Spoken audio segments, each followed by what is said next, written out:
This is section 1.3, inverses. So this is an example function, and let's say that we have a set of inputs, 1, 2, 3, and 4, and they're going to go to a set of outputs, 4, 5, 6, and 7. This can be written as 1, 4, 2, 5, and so on, where each input goes to each output. That's what coordinate pairs are, input, output. If we interchange the output and input locations, that's what the inverse function is. So that means every output will go back to each input. It's important to have inverses because we need to be able to undo functions. The domain of a function is the range of its inverse and vice versa. If we put g of x inside f of x and f of x inside g of x, and they both output to x, then we can say that g is the inverse function of f, and g and f are inverses of each other. Let's use that definition to do an example in verifying inverse functions. We're going to show that these two are inverse functions of each other.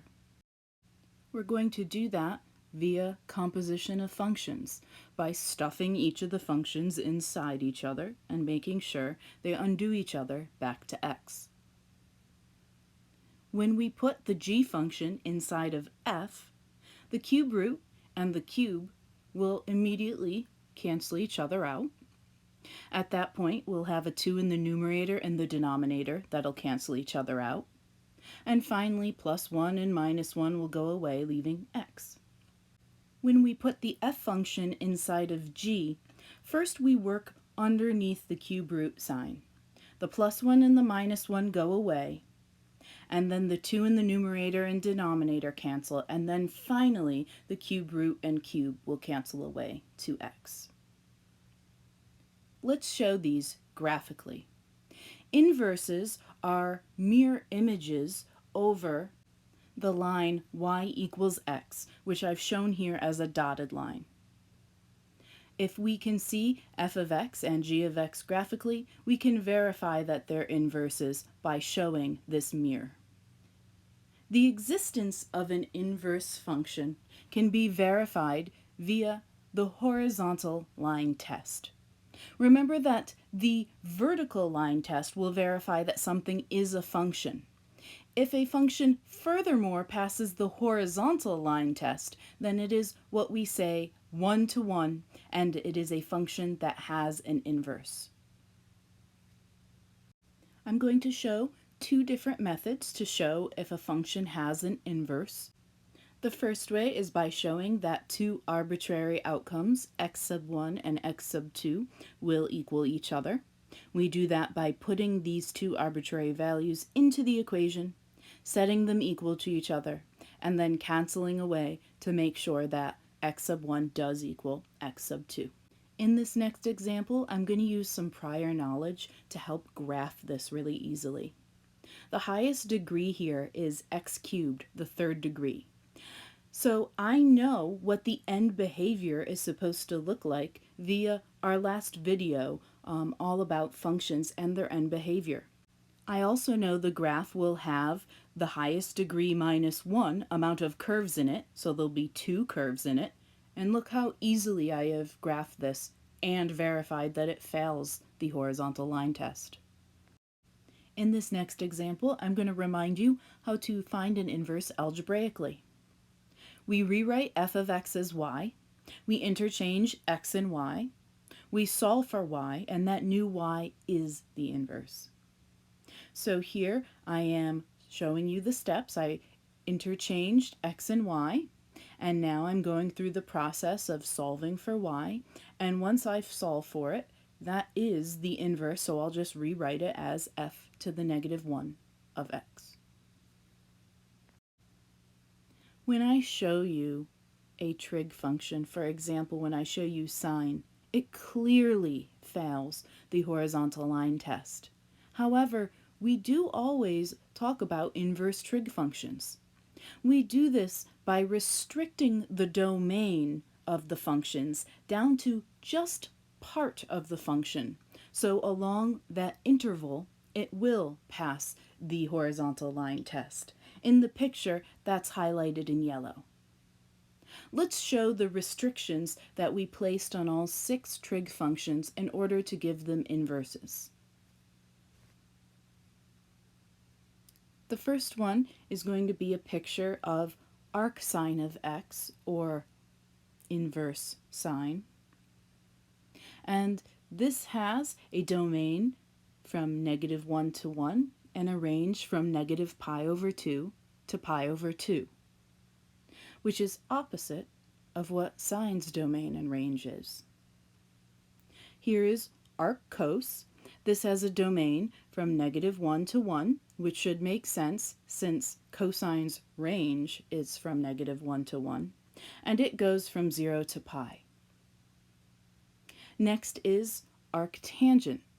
The domain of arctangent is from -infinity up to infinity, and the range is from -π/2 up to π/2. We should note that it doesn't touch those locations. Those are asymptotic there. We do not as often see the next 3, but we will show them for robustness. And so here we are showing arc cosecant, then arc secant, and then arc cotangent. In all 6 cases, the domain of the arc function is the range of the function, and vice versa, as is always the case with inverse functions. Only all of the values along these domains and ranges are valid for inverse functions. So even though, for example, sine of 0 has an infinite amount of answers, sine of 0 occurs at 0 radians, it occurs at 2 pi radians, it occurs at 4 pi radians, and so on. When we talk about arcsine of 0, the answer is always going to be, whose sine is 0? Well, it's going to have to be 0 radians, since that is the only answer that occurs within the allowed range, -π/2 to π/2. Let's do some examples.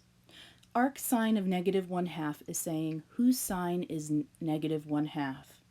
Within that range, the only sine of -1/2 is occurring at -π/6. Whose cosine is 0? Well, within this range, the only cosine of 0 that is valid is π/2. Whose arctan is √3? Within the allowed range, that is only at π/3. And finally, arcsine of 0.3. These are always in radians, so when you get a non-perfect one, you're going to go to your calculator in radian mode. I can solve this equation algebraically now. I'm going to take the tangent of both sides of this equation. Tangent's function will be to undo arctangent, and on the other side it encloses π/4 into its argument. That means 2x minus 3 will equal 1. And now it's a very basic algebraic equation. Let's use some right triangles to help find answers. We're going to need SOHCAHTOA and Pythagorean theorem. We know on the unit circle the hypotenuse is 1. But when I want cosine, I'm looking for the adjacent side over hypotenuse. How am I going to find the adjacent side? Well, I'm going to use the Pythagorean theorem. And so I'm going to solve for my unknown, my question mark, my adjacent side. And cosine is going to be adjacent over hypotenuse, which is just 1. Arcsecant. Well, if secant is the inverse of cosine, secant is hypotenuse over adjacent. So that's √5/2 goes into those 2 slots of the triangle. From there, we use Pythagorean theorem to find tangent of y.